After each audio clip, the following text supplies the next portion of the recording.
우리 다 같이 일어나서 조용한 기도 드리시면서 우리 예배를 시작하도록 하겠습니다.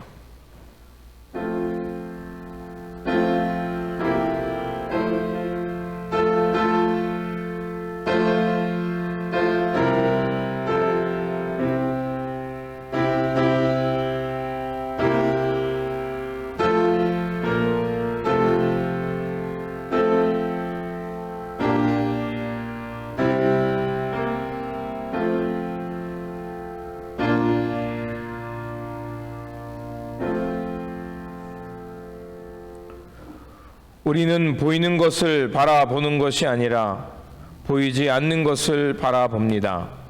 보이는 것은 잠깐이지만 보이지 않는 것은 영원하기 때문입니다. 전능하신 하나님, 분주한 일상에 붙들려 어리석고 잘못된 선택을 했던 삶을 회개하오니 목마른 사슴이 시냇물을 찾듯이 하나님께만 집중하게 하여 주시옵소서. 헛되고 죄된 세상으로부터 정결한 마음으로 살아갈 수 있도록 성령으로 늘 붙들어 주시고 하나님만을 경외하며 주님이 받으시기에 합당한 예배와 삶을 살게 하여 주시옵소서. 우리 구주 예수 그리스도의 이름으로 기원하옵나이다. 아멘. 찬송가 35장, 예찬송가 50장입니다. Hymn number 35.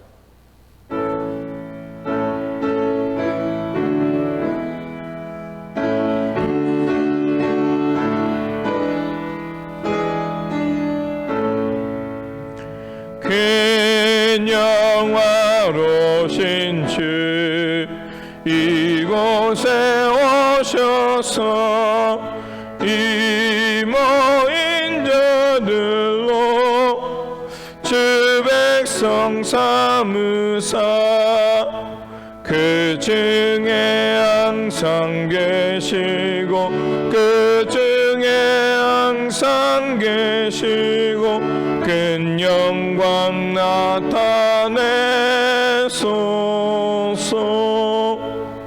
이 백성 기도와 노예물 드림이 양내와 같으니 곧 받으옵소서. 주 예수 크신 복음을 주 예수 크신 복음을 만 백성 듣게 하소서. 또 우리 자손들 다 주를 기리고 저 성전돌같이 기나게 하소서. 주 그 원하신 능력을 주 그 원하신 능력을 늙은 날까지 주소서.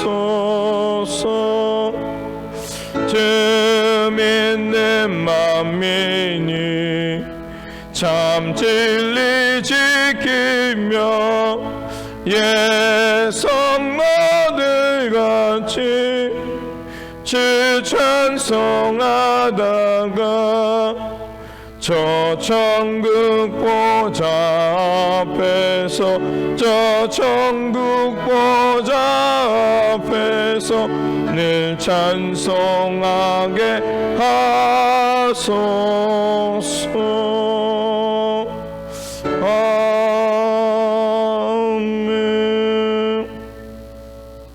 성시교독은 찬송가 뒤에 있는 1번 시편 1편입니다.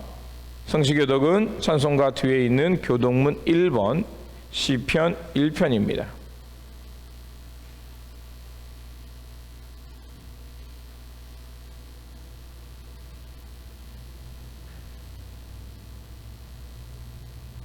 복이 있는 사람은 악인들의 꾀를 따르지 아니하며 죄인들의 길에 서지 아니하며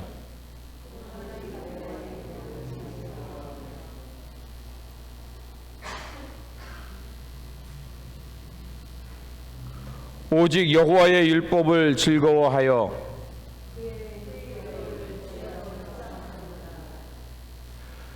그는 시냇가에 심은 나무가 철을 따라 열매를 맺으며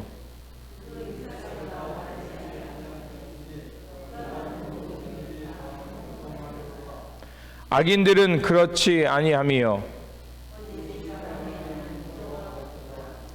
그러므로 악인들은 심판을 견디지 못하며 무릇 의인들의 길은 여호와께서 인정하시나 악인들의 길은 망하리로다. 아멘. 우리 다 같이 사도신경으로 우리의 신앙을 고백하도록 하겠습니다. Let us confess our faith through the Apostles' Creed. 나는 전능하신 아버지 하나님 천지의 창조주를 믿습니다. 나는 그의 유일하신 아들 우리 주 예수 그리스도를 믿습니다.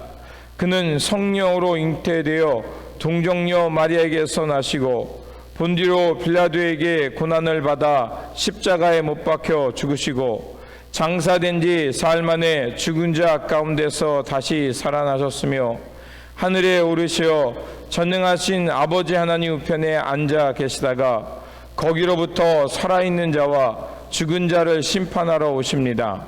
나는 성령을 믿으며 거룩한 공교회와 성도의 교제와 죄를 용서받는 것과 몸의 부활과 영생을 믿습니다. 아멘.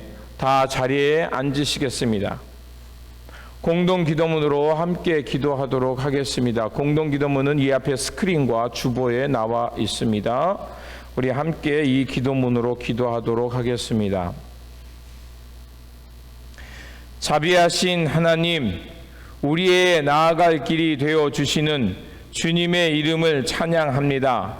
여러 가지 재해 속에서도 변함없이 우리를 지켜주시고 믿음의 길을 걸어가게 하시니 감사를 드립니다. 주님이 주시는 소망과 은혜 가운데 우리에게 주신 시간과 능력으로 이웃을 돕고 하나님 나라를 세우는 일에 선용하게 하옵소서. 헛된 유혹에 흔들리지 않게 하시고 굳건한 믿음으로 주님의 길을 가도록 도와주시옵소서. 주님, 삶의 중요한 전환점에 서 있는 이때에 지혜와 용기를 주셔서 더욱 성숙한 믿음으로 이 땅의 생명과 평화를 이루는 일에 힘쓰게 하옵소서. 우리로 날마다 그리스도의 말씀 위에 바로 서게 하시고 이 시대에 구현해야 할 복음의 진리와 가치를 함께 나누며 살아가는 하나님의 자녀들 되게 하옵소서. 우리 구주 예수 그리스도의 이름으로 기도드립니다.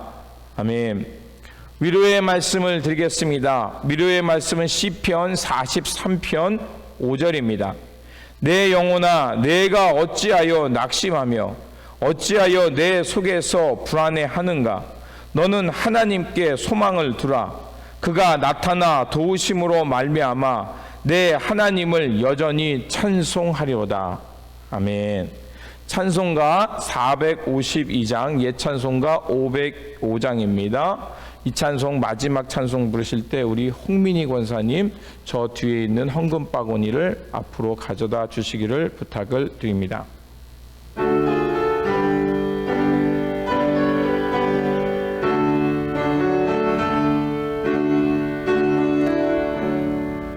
내 모든 소원 기도의 제목 예수를 닮기 원함이라.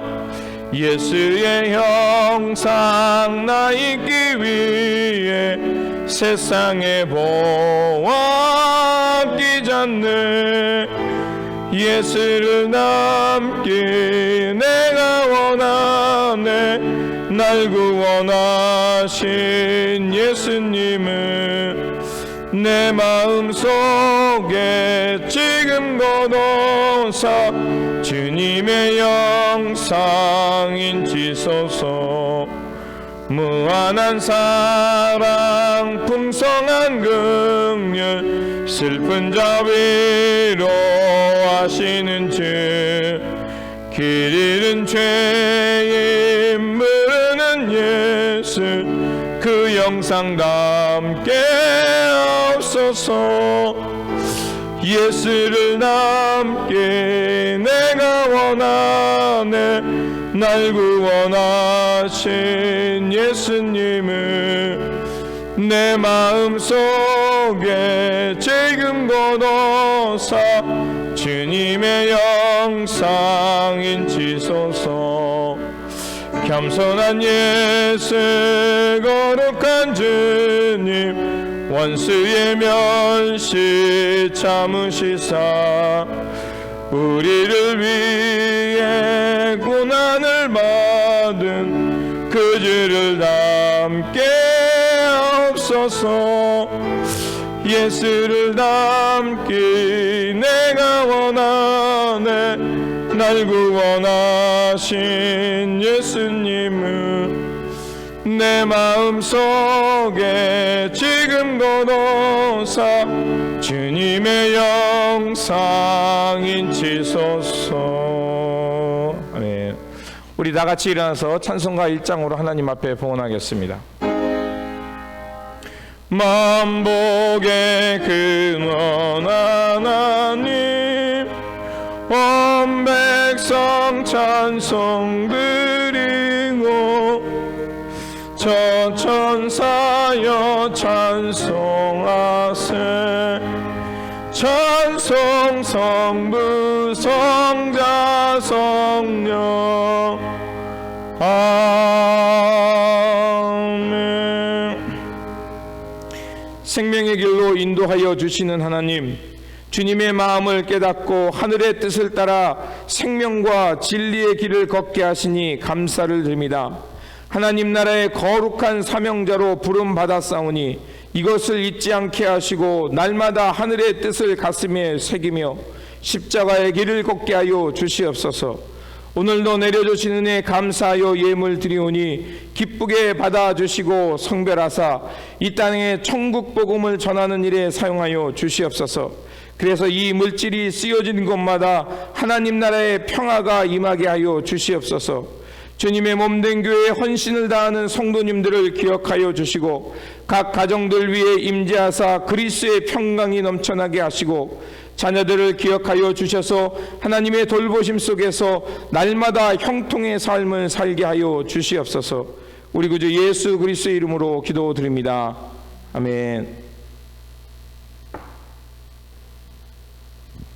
다 자리에 앉으시겠습니다.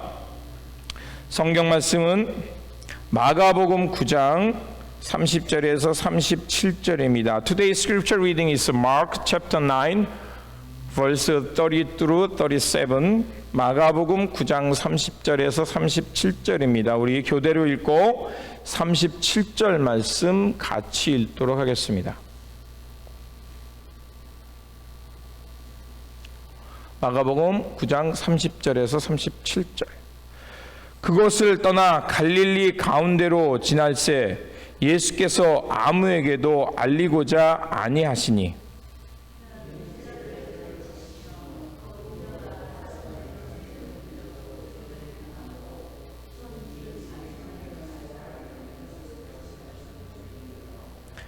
그러나 제자들은 이 말씀을 깨닫지 못하고 묻기도 두려워하더라.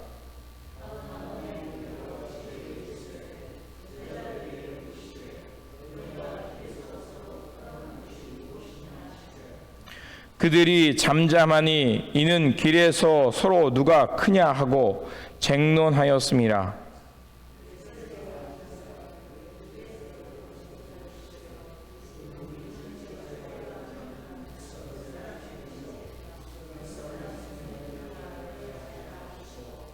어린아이 하나를 데려다가 그들 가운데 세우시고 안으시며 제자들에게 이르시되 누구든지 내 이름으로 이런 어린아이 하나를 영접하면 곧 나를 영접하며 누구든지 나를 영접하면 나를 영접함이 아니오 나를 보내신 이를 영접함이라.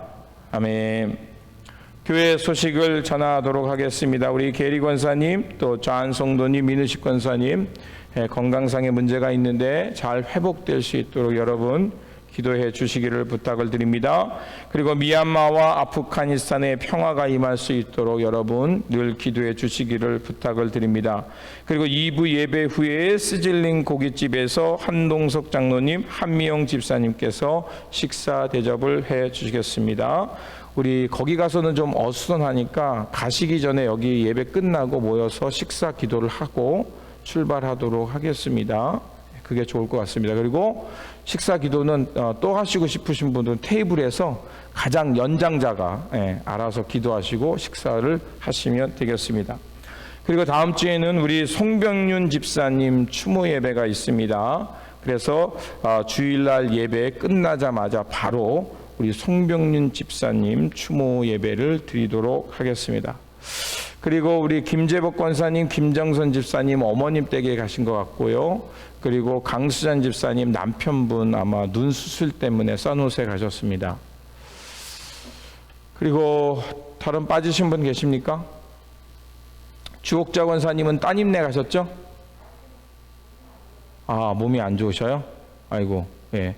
주옥자 권사님 빨리 회복될 수 있도록 여러분 기도해 주시기를 바랍니다.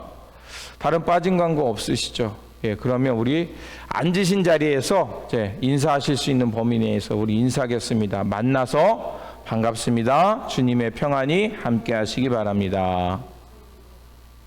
예. 기도하겠습니다. 생명과 진리로 이끄시는 하나님, 예수님의 고난과 십자가의 사랑을 깨닫게 하시며 또 주님의 길을 따라 살게 하시니 감사를 드립니다. 다시 한번 주님 우리를 깨우사 늘 성령 안에 깨어있게 하여 주셔서 세상적 욕망은 비워내고 오직 주님의 십자가만을 붙들고 주님의 뒤를 따르게 하여 주시옵소서. 이 시간 선포되는 말씀을 통하여 주님의 뜻을 깊이 깨닫게 하여 주시고 우리 일상 속에서 주님의 길을 따라 살아감으로 천국을 살아내는 우리 모두가 되게 하여 주시옵소서. 우리 구주 예수 그리스도의 이름으로 기도드립니다. 아멘. 오늘 본문 말씀은 예수님의 두 번째 순환 예고입니다. 그리고 제자들이 그거에 대해서 제대로 이해하지 못하자 그리고 다시 한번 주님의 가르침이 나오죠. 그거는 바로 제자가 된다는 것은 바로 섬기는 자다. 그래서 섬김, 이게 오늘 본문의 키워드입니다. 마가복음에는 예수님께서 세 번에 걸쳐서 순환과 죽음, 부활 이것을 예고해 주셨습니다. 우리 지난주 본문 속에서 우리가 이미 알고 있고 오늘 본문 그리고 마가복음 10장에서 다시 한번 마지막으로 예수님께서 순환과 부활 그것을 말씀해 주셨습니다. 그런데 이런 패턴 속에서 나타나는 것들이 있죠. 예수님께서 자신이 가시는 이 길에 대해서 말씀해 주시지만 제자들은 그것을 제대로 깨닫지 못하고 주님은 다시 한번 그들의 무지를 깨워주시면서 제자의 길이란 첫째, 자기를 부인하고 주님의 십자가를 지고 주님의 뒤를 따르는 것. 그리고 오늘 본문은 하나님 나라, 제자가 된다는 것은 하나님 나라에서 큰 자가 됐는데 큰 자라는 건 뭐예요? 높은 위치가 아니라 바로 주님을 따라서 섬김의 자리에 내려가는 것. 그리고 마지막으로는 이제 다음 주 주제가 되겠죠. 더불어 평화를 이루는 사람. 이웃들과 나와 다른 사람들을 환대하고 그리고 그들과 더불어서 그리스도의 평화, 그리스도가 원하는 그 평화의 세상을 이루어가는 것. 그게 바로 제자의 길입니다. 주님을 믿고 살아간다는 것은 아주 요약해서 말한다면 제자의 삶입니다. 세상적인 욕망 버리고 오직 주님의 마음 담고 주님과 함께 주님이 만드시고자 하셨던 주님께서 이루고자 하셨던 하나님 나라를 이루어 가는 것, 그것이 우리 교회의 사명이고 제자의 도리고 그리고 우리가 이 땅에 존재하는 이유입니다.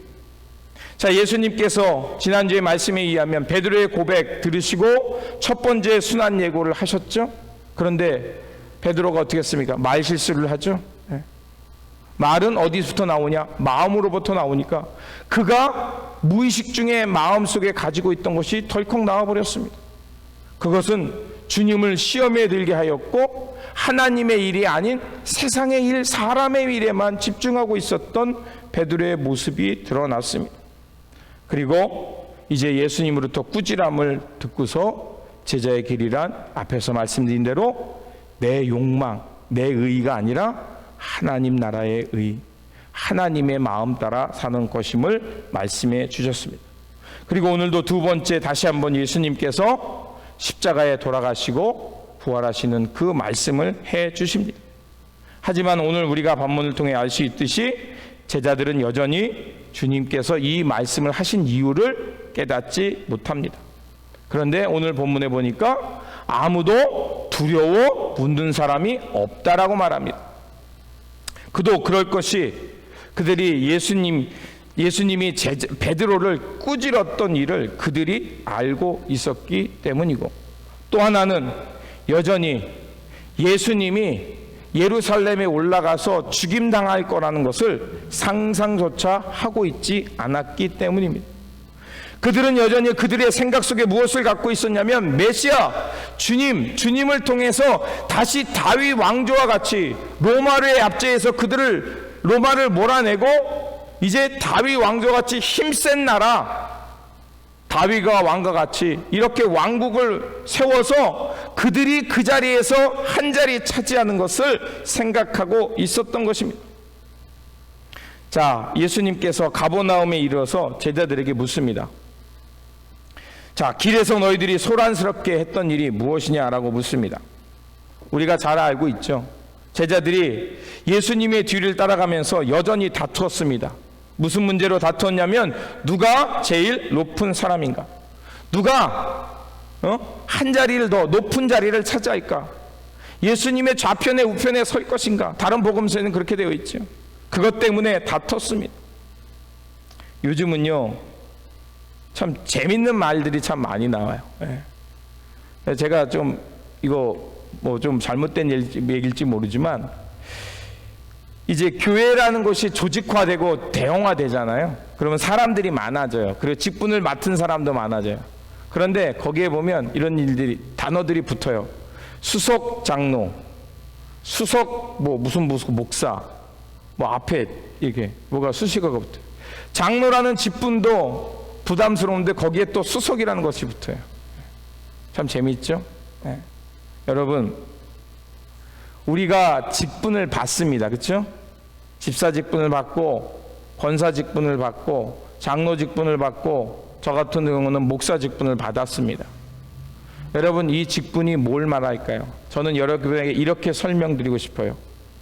책임질 양의 크기다.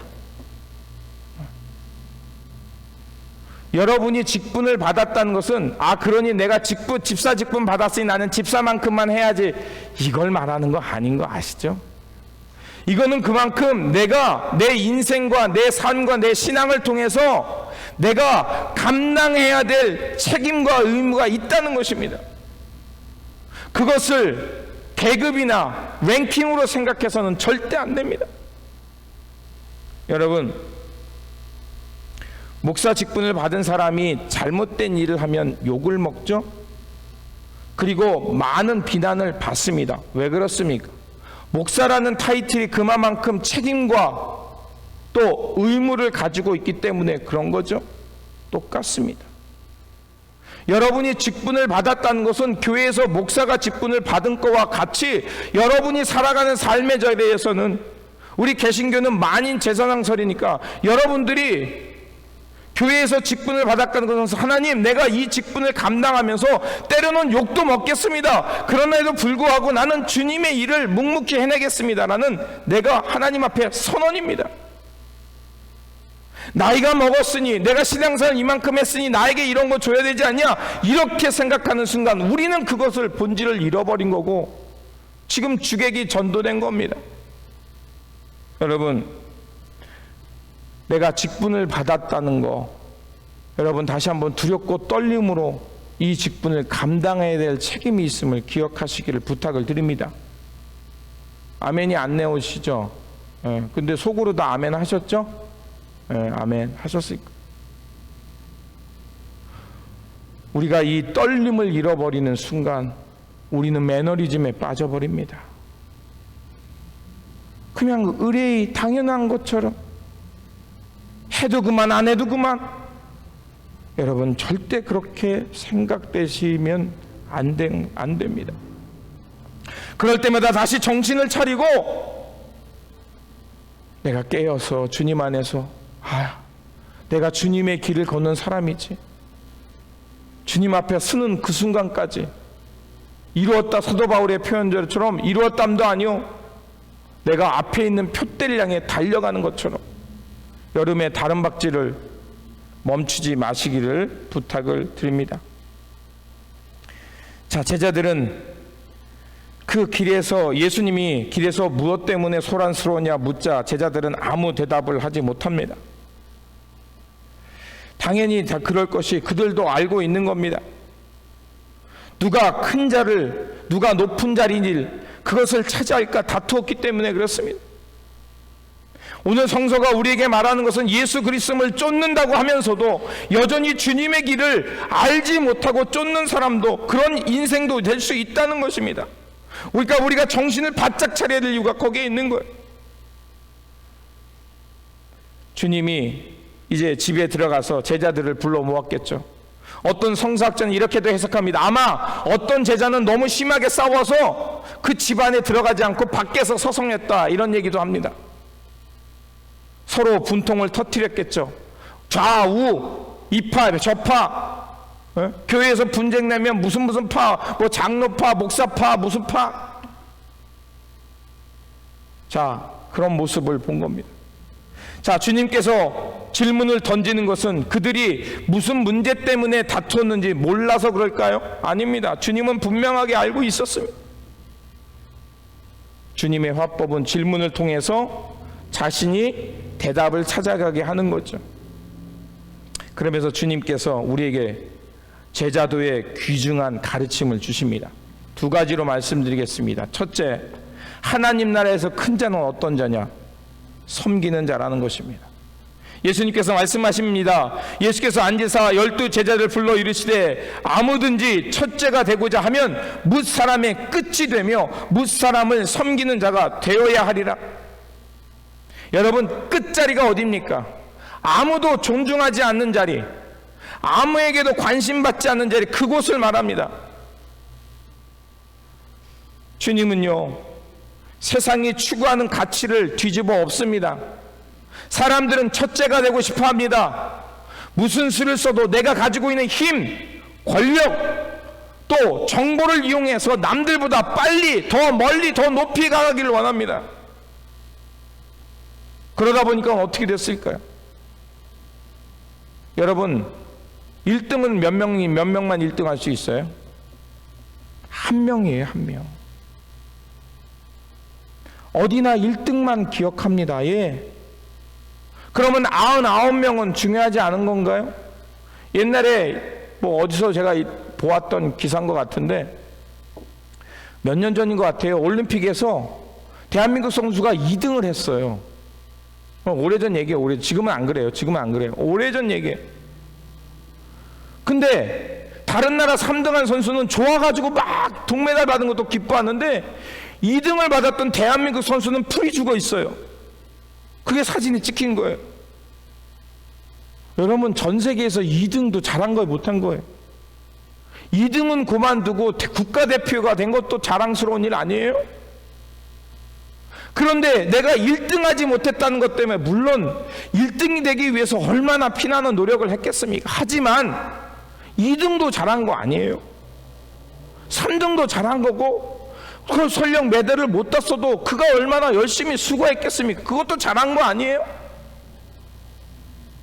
그러다 보니까 1등 하지 못한 것 때문에 자기가 2등이 됐음에도 기뻐할 줄 모르는 것을 어떤 신문기자가 그걸 보고 그 사설을 썼던 기억이 납니다. 여러분, 너무 비교하지 마십시오. 비교하면 내 인생이 늘 초라해하고 불만족스럽습니다. 여러분 스스로는 여러분 인생에서 1등인 줄 믿습니다. 아멘? 누가 여러분의 인생을 대신 살아주는 거 아니에요. 여러분이 일하는 일터, 여러분이 이끄는 가정, 또 직분, 다 여러분에게 하나님께서 맡겨주신 최고의 자리, 1등의 자리인 줄 믿습니다. 이런 자존감을 갖고 신앙생활 하시기를 부탁을 드립니다. 저는 이 얘기는 저를 향한 얘기도 마찬가지예요. 세상은 자꾸 비교하잖아요. 어느 큰 교회, 예전에 제가 파주에서 개척교회 할 때 어려우니까 개척교회 한다고 뭐 선교비를 누가 주더라고요. 그러면서 이런 게 어느 교회 수석 장로입니다 이렇게 악수하면서 저한테 주더라고요. 제가 그걸 받으면서 말은 못했어요. 속으로 so what? 그래서 뭐 어쩌라는 거야. 수석 장로님이 주니까 내가 굽신구리면서 받으란 얘기인가. 뭐 옛날에는 까칠했으니까 내가. 여러분, 사람들은 높은 자리, 그곳에 앉아서 섬김을 받고 그곳에 앉는 것이 성공의 척도입니다. 그런데 주님은 뭐라고 말씀하십니까? 오히려 끝자리에 있는 사람, 아무도 관심 가지 않고 주목하지 않는 그곳에서 낮은 자리에서 다른 이들을 섬길 줄 아는 사람이 하나님 나라에서 큰 자라고 말을 합니다. 이것을 연결해서 야고보의 가르침을 보면 우리에게 더 큰 교훈을 줍니다. 야고보서 3장 13절에 보면 이렇게 말하고 있으면 너희 중에 지혜와 총명이 있는 자가 누구냐? 그는 선행으로 말미암아 지혜의 온유함으로 그 행실을 보일지니라. 야고보서는 우리가 잘 알고 있죠? 믿음은 곧 행함이다. 행함이 없는 믿음은 죽은 믿음이다 라는 거 잘 알고 있으니까. 그래서 야고보가 말합니다. 지혜자, 총명자, 그런 사람들 누구냐? 그런 사람이라면, 너희가 지혜롭다, 총명하다고 말을 한다면 그 지혜와 총명을 통해서 무엇을 하라고 말합니까? 하나님 나라의 선행을 하라는 것입니다. 그것이 없으면 허상이고 자기 교만이고 자기 기만이라는 것입니다. 자칭 지혜롭다는 사람들, 총명한 사람들, 남들보다 이해력이 높다는 사람들, 그것을 가지고 있다고 해서 온전한 사람이 아니라 그것을 가지고 하나님 나라의 의를 행할 줄 아는 사람, 하나님께서 기뻐하는 삶을 살아낼 줄 아는 사람이 온전한 사람, 오늘 본문에 빗대어 산다면 예수를 진정으로 따르는 사람이라는 것입니다. 여러분, 여러분에게 각자 가진 각자의 달란트가 있습니다. 어떤 분은 요리를 잘하고, 어떤 분은 비즈니스를 잘하고, 어떤 분은 가르침을 잘하고, 어떤 분은 기도를 잘하고, 어떤 분은 예언의 은사, 방언의 은사를 가질 수도 있습니다. 그러면 우리가 고린도전서에서 통해서 안 것처럼, 자, 각각의 은사를 가졌는데 그 은사를 주신 목적이 뭡니까? 나 잘났다, 너 잘났다, 내가 더 높다라는 것입니까? 아니면 그 은사를 가지고 하나님의 교회를 복되게 하라는 것이었습니까? 우리는 잘 알고 있죠. 물론 우리가 불완전하기 때문에 여러 가지 문제에 딸그락거릴 수 있습니다. 그러나 핵심은 뭡니까? 그렇게 딸그락거릴 수 있어요. 충돌할 수 있어요. 서로 비교가 될 수 있어요. 그러나도 불구하고 우리는 그런 것을 알아차리고 다시 한번 내 욕심, 자기의 내려놓고 화합할 줄 아는 것, 그리스도의 꿈을 향해, 하나님 나라의 꿈을 향해 다시 일치를 이뤄낼 줄 아는 사람들이 건강한 교회, 건강한 그리스도인, 건강한 하나님 나라를 향해 살아가는 사명자들인 줄 믿습니다. 그냥 계시지 마시고 아멘 좀 하세요. 그래야 목사가 신이 나서 또 설교도 하죠. 제가 빨리 끝내 드릴게요. 우리 가서 또 고기도 먹어야 되니까 조금만 참으셔요. 자, 그러면 하나님 나라에서 큰 자에 대해서 예수님이 다른 복음서에서 뭐라고 말씀하셨는지 살펴봅시다. 마태복음 25장 40절, 여러분 잘 알죠? 양과 염소를 구별하는 겁니다. 마지막 때 하나님의 심판대 앞에 설 때 다 우리는 하나님의 심판대 앞에 서는 겁니다. 그런데 우리가 예수를 믿고 열심히 신앙생활하면서 하나님을 향해 살아간 사람과 그렇지 못한 사람에 대해서 구별된다는 거예요. 자, 그럴 때 주님이 뭐라고 말하냐면, 자, 임금이 재판하는 장면을 비유로 통해서 주님이 말씀하십니다. 자, 25장 34절에 자, 양을 통해서 양과 염소를 따라합니다. 그러면서 뭐라고 말하냐면 오른편에 있는 사람과 왼편에 있는 사람. 그때 오른편에 있는 사람이, 그러니까 오른편이 이제 하나님의 우편, 하나님과 같은 자리, 하나님이 함께하는 자리를 말하는 거예요. 그러니까 상징적인 거예요. 그러니까 꼭 오른쪽으로만 앉아야 되는 거 이런 거 아니에요. 자, 아시겠죠? 자, 하나님이 함께하는 그 자리 가운데 있는 사람들이 임금에게 묻습니다. 임금님, 우리가 언제 주님을 향해 이랬습니까? 내가 언제 주님을 향해 의를 행했습니까? 왜 우리를 이렇게 환대하십니까? 묻습니다. 그러니까 오른편에 있는 사람들이 오른편에 있는 사람에 대해서 예수님이 이렇게 말씀하십니다. 35절에 내가 줄일 때 너희가 먹을 것을 주었고 목마를 때에 마시게 하였고 나그네 되었을 때 영접하였고 벗었을 때 옷을 입혔고 병들었을 때 돌아보았고 옥에 갇혔을 때 와서 보았느니라. 자, 여기서 언급된 사람들 다 뭡니까? 배고픈 사람, 목마른 사람, 나그네 된 사람, 헐벗은 사람, 병든 사람, 그리고 옥에 갇힌 사람. 다 어떤 사람들이에요? 이 사회에서 멸시천대 받는 사람들이에요. 아무도 가까이 하지 않는 사람들입니다. 소외된 사람들입니다. 그런데 주님은 그런 이들에게 다가가고 그런 이들을 섬기고 그들을 돌볼 줄 아는 사람들이 바로 하나님의 심판대 앞에 섰을 때 하나님의 우편에 앉게 된다는 것입니다. 사람들 위에 군림하는 것이 아니라, 나 잘났다고 뽐내는 것이 아니라, 내게 주신 특별한 은사와 하나님께서 주신 특별한 축복을 가지고 오늘 이 시대에 소외된 이들, 관심 갖지 못하는 이들, 나그된 이들을 돌아보면서 그들을 향해 내 주머니를 열고 그들을 섬길 줄 아는 것이 바로 하나님 나라의 큰 사람이라는 것입니다. 그러면 왜 하나님은, 왜 그런 사람들을 돌보는 것을 하나님은 기뻐하실까요? 출애굽기 3장 7절 이하를 보면 그 이유를 아십니다.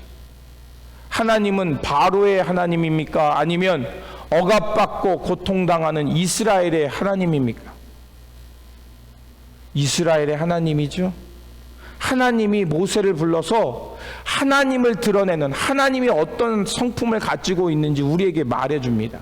제가 읽어드리겠습니다. 출애굽기 3장 7절에 의하면 주님께서 내가 하나님의 성품, 하나님은 어떤 하나님인지 얘기합니다. 주님께서 다시 말씀하셨다. 나는 이집트에 있는 나의 백성이 고통받는 것을 똑똑히 보았고 또 억압 때문에 괴로워 부르짖는 소리를 들었다. 그러므로 나는 그들의 고난을 분명히 안다. 9절에 이스라엘 자손이 부르짖는 소리가 나에게 들린다. 이집트 사람들이 그들을 학대하는 것을 보인다. 그리고 10절에 이제 나는 너로 바로에게 보내어 나의 백성 이스라엘 자손을 이집트에서 이끌어내게 하겠다. 자, 하나님은 어떤 하나님이십니까? 억압받는 사람, 고통받는 사람들의 소리에 귀를 기울이시는 하나님, 불의에 의해서 고통당하는 사람들을 눈여겨보시는 하나님, 그들이 통곡하며 애통하며 자신의 그 고난에서 벗어나기를 기도할 때 그 기도를 들으시는 하나님, 그리고 하나님은 뭡니까? 그들 가운데 구원자를 보내시는 하나님. 아멘이 될 줄 믿습니다. 우리가 믿는 하나님은 힘센 왕과 같은 하나님이 아니라 이 땅에 고난받고 고통당하고 부르짖는 소리에 귀를 기울이시면서 그들 가운데 다가가시는 하나님이라는 것을 우리에게 말씀해 주고 있습니다. 그렇습니다. 예수를 따르는 사람, 하나님의 길을 걷는 사람들의 가장 중요한 것은 예수님의 모습, 예수님께서 보여준 모습을 따라서 높은 자리가 아니라 기꺼이 낮은 자리가 돼서 이 시대에 관심받지 못하고 주목받지 못하는 이들을 찾아 나서는 것입니다. 두 번째로, 하나님 나라의 큰 자는 작은 자를 의도적으로 영접하는 것입니다. 제가 여기에 의도적이란 단어를 붙였어요. 자, 주님께서 이렇게 말씀하십니다. 36절에 보면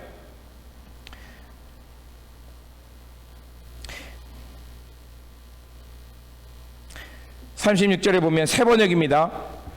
그리고 어린아이 하나를 데려다가 그들 가운데 세우신 뒤에 그를 껴 안으시고 그들에게 말씀하셨다 라고 하면서 37절에 뭐라고 말씀하시냐면, 누구든지 내 이름으로 이런 어린아이 하나를 받아들이면 곧 나를 받아들인 것이고, 또 나를 받아들인 사람은 나만을 받아들인 것이 아니라 곧 나를 보내신 이를 받아들이는 것이다.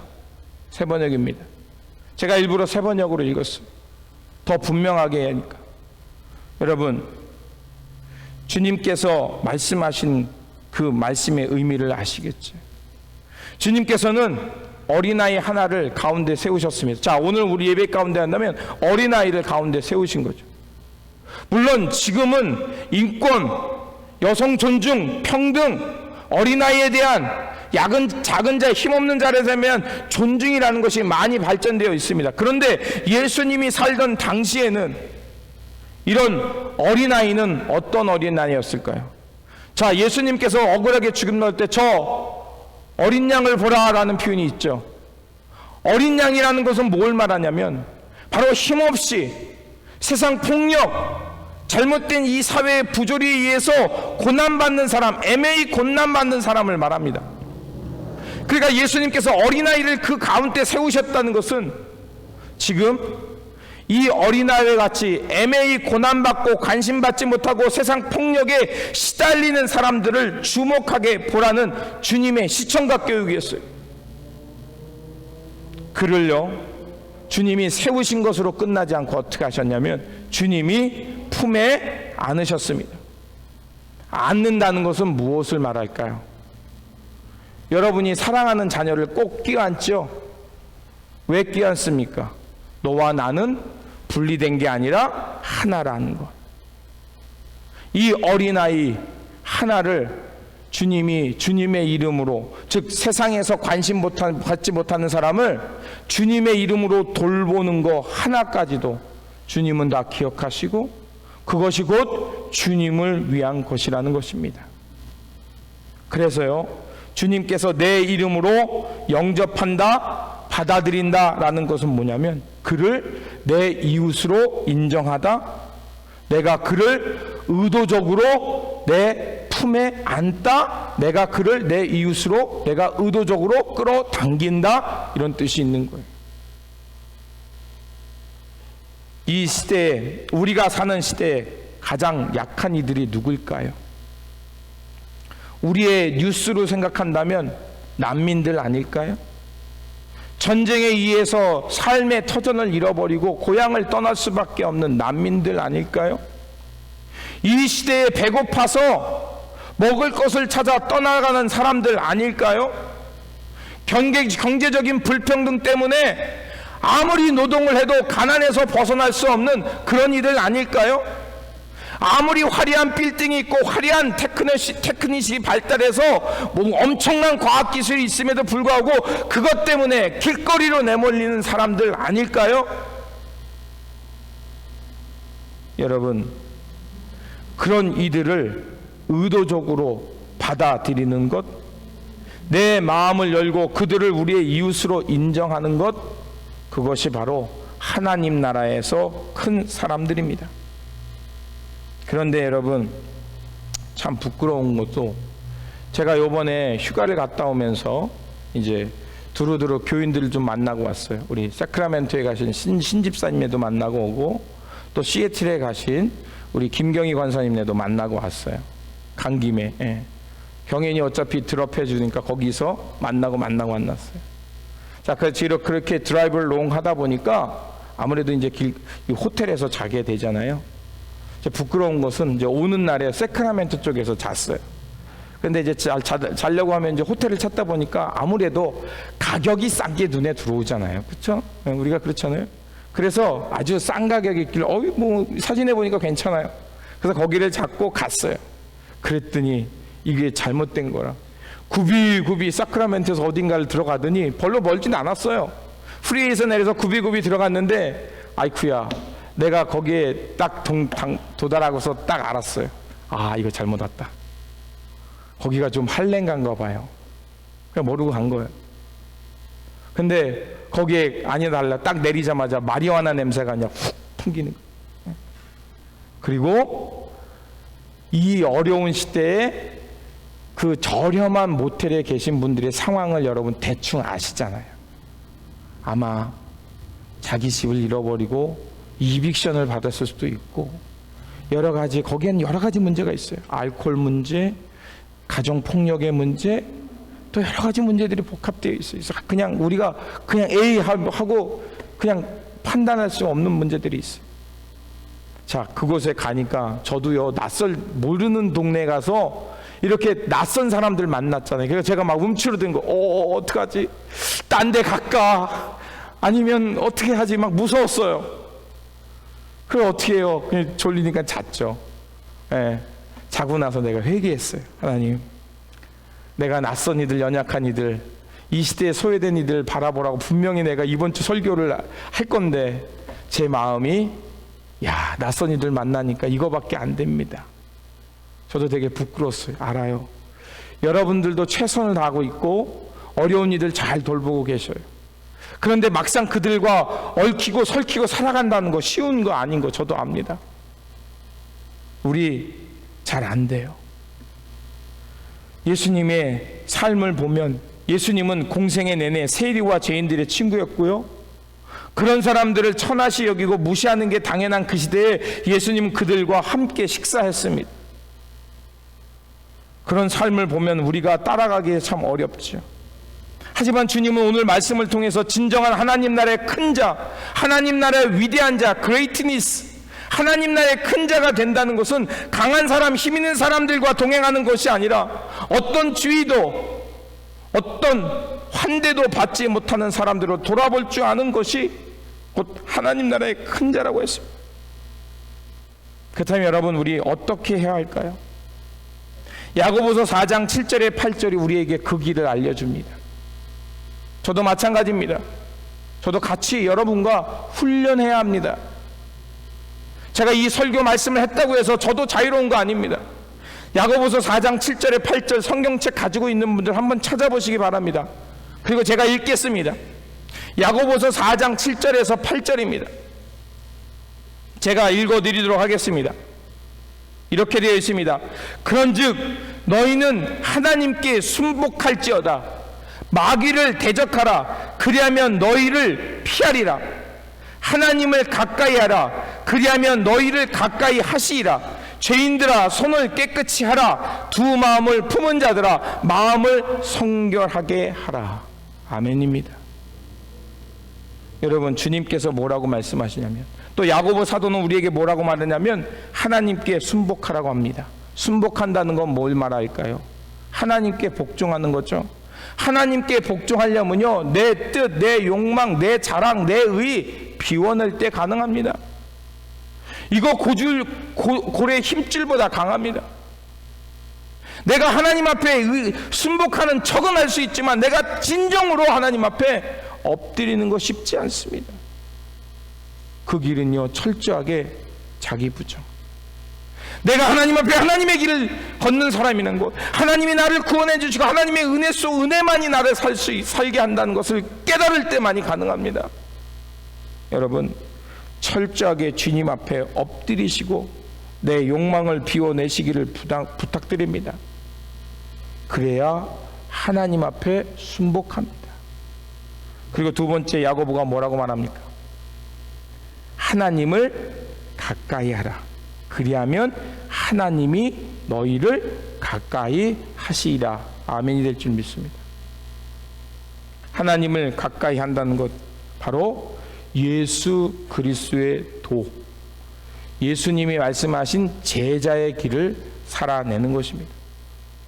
힘들고 안 되는 거 당연합니다. 왜? 그렇게 살아보지 않았으니까. 그런데 제가 어제 앞에서 말씀해, 의도적으로, 우리가 의도적으로 자꾸 끌어안고 자꾸 생각해내는 거예요. 자꾸 품에 그것을 품어낼 때 우리의 마음이 두 갈래가 됐다가 한 갈래가 될 줄 믿습니다. 제가 마음이 두 갈래로 갈라질 때가 있어요. 내 안에 선한 의도도 있지만 악한 의도도 있어요. 누군가가 나에게 비난하면 막 화가 올라와요. 자, 내가 그 화를 붙잡고 가면 나도 결국에는 그 화가 나를 잡아먹어서요 막 불평불만하고 옆에 있는 사람한테 막 화를 내요. 제 수준이 그것밖에 안 되더라고요. 그러면 이 화가 올라올 때 우리 안에 두 마음이 있잖아요. 좋은 마음도 있지만 화도 나잖아요. 제가 늘 생각하는 건데 어떤 거냐, 51대 49, 그 1%의 차이를 만들어내시길 부탁을 드립니다. 아멘. 내가 그 1%를 어디에 주냐에 따라서 내 마음과 내 의도는 달라질 줄 믿습니다. 여러분이 갈등할 때요 1%, 한 발자국, 한 말씀, 한 번 더 이 1%만 그것에 마음 주시기를 부탁을 드립니다. 아멘. 그 1%가 변화를 일으킵니다. 내가 힘들고 짜증나고 하기 싫고 신앙생활도 귀찮아 볼 때를 느껴질 때 1%만 더 생각하시기를 부탁을 드립니다. 내가 누군가를 만나서 화해해야 할 때 1%만 더 마음을 내시기를 부탁을 드립니다. 내가 누군가에게 분노의 말을 품어내려고 할 때 그때 1%만 더 쓰시기를 바랍니다. 그래서 용서의 마음 1%만 내면 긍휼의 마음, 자비의 마음, 이해의 마음으로 그 사람을 만나게 될 줄 믿습니다. 그러므로 사랑하는 성도 여러분, 더뎌 보이고 힘들어도 우리 주 예수 그리스도를 따라서 이 길을 잘 걸어내시기를 부탁을 드립니다. 힘들다는 거 잘 압니다. 그래서 우리에게 무엇이 주어졌습니까? 야고보 사도는 이렇게 말합니다. 너희 중에 누구든지 지혜가 부족하거든 모든 사람에게 후히 주시고 꾸짖지 아니하시는 하나님께 구하라. 그리하면 주시리라. 아멘이 될 줄 믿습니다. 여러분, 하나님이 주시는 지혜를 구하며 기도하십시오. 그리고 끊임없이 주님의 모습을 배우기를 노력하십시오. 세상에서 천대받는 사람, 그들의 아픔을 누구보다도 함께 아파하셨던 주님의 마음을 생각해 보십시오. 주님은 그들과 무관하지 않았습니다. 주님은 늘 그들과 동일시 하셨고 그들을 함부로 대하지 않았습니다. 제가 어떤 분과 이런 교제를 나누다가 이런 얘기를 한 적이 있습니다. 어떤 훌륭한 부흥 강사가 엄청나게 은혜를 끼쳤어요. 자, 그러고서 식사를 하러 갔습니다. 근데 그렇게 훌륭한 목사님이 자, 식당에서 일하는 아르바이트생이겠죠. 뭐 반찬을 갖고 오는데 야, 이것 좀 갖고 와, 반말을 하더라는 거예요. 부흥회 때 은혜 받았던 그 은혜가 거기서 싹 다 쏟아지더라는 거예요. 그 사람이 아무리 권세 있는 말씀, 귀한목 엄청난 하나님의 말씀을 품어내다가 그 식당에서 일하는 청년, 작은 청년에서 함부로 대하는 모습을 보자 그 은혜가 싹 다 떠나가더라는 거예요. 사랑하는 성도 여러분, 우리가 큰일 하지 않아도 돼요. 뭐 엄청난 사회 변혁가가 안 돼도 돼요. 오늘 우리가 살아가는 일상 속에서 우리가 있는 그것에서 작은 사람들, 이 시대에 내몰리는 사람들, 긴 노동을 하면서 어쩔 수 없이 살아갈 수밖에 없는 사람들, 그런 사람들을 긍휼히 여기는 사람들 되시기를 부탁을 드립니다. 여러분, 다시 한번 주님께서는 연약한 이들, 천대받은 이들을 자기와 동일시하셨고 그들을 위해 기꺼이 낮아지셨습니다. 당연히 우리도 어떻게 하겠습니까? 주님의 모습을 따라 그들을 우리의 품으로, 우리의 이웃으로 받아들여야 될 줄 믿습니다.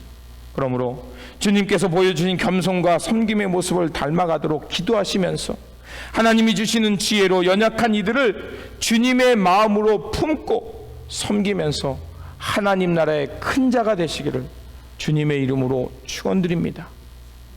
기도하겠습니다. 섬김의 모습으로 오신 주님께서는 하나님 나라에서 큰 자는 연약한 이를 하나님처럼 생각하며 섬기는 것이라고 가르쳐 주셨습니다.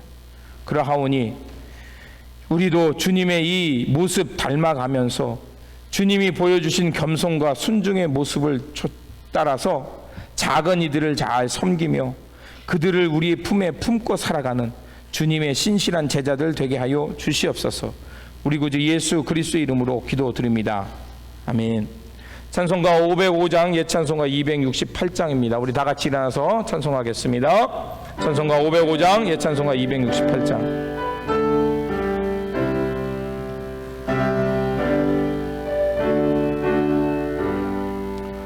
온 세상 위하여 나 복음 전하리. 만 백성 모두 나와서 주 말씀 들으라. 죄중에 빠져서 헤매는 자들아, 주님의 음성 듣고서 너 구원 받으라. 전하고 기도해 매일 증인 되리라.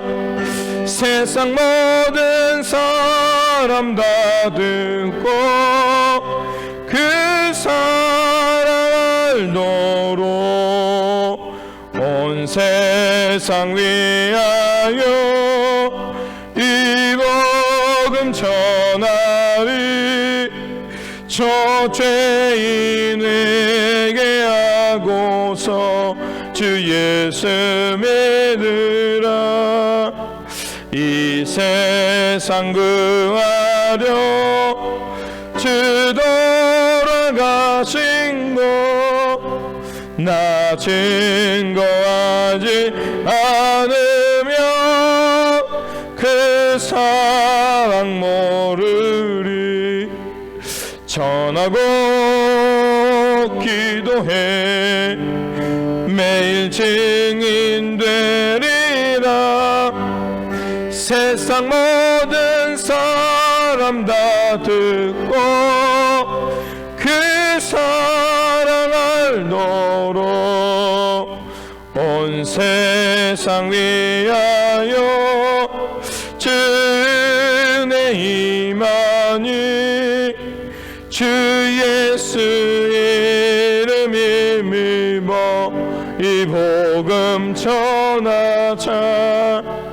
먼 곳에 나가서 전하지 못해도 나 어느 곳에 있든지 늘 기도 힘쓰리. 전하고 기도해 매일 증인 되리라. 세상 모든 사람 다 듣고 그 사랑 알도록. 이제는 우리 구주 예수 그리스도의 은혜와 독생자 아들을 우리 가운데 보내주신 하나님의 놀라우신 사랑하심과 오늘도 살아 역사하시는 성령님의 교통 감화하심이 오늘 주님의 말씀을 듣고 주님께서 보여주신 섬김의 모습을 따라 연약한 이들을 섬기며 또 하나님 나라의 큰 자 되어 살아가기를 결단하는 성도님들과 이 교회와 우리 삶 속에 지금부터 영원토록 함께 하시기를 간절히 축원하옵나이다. 아멘.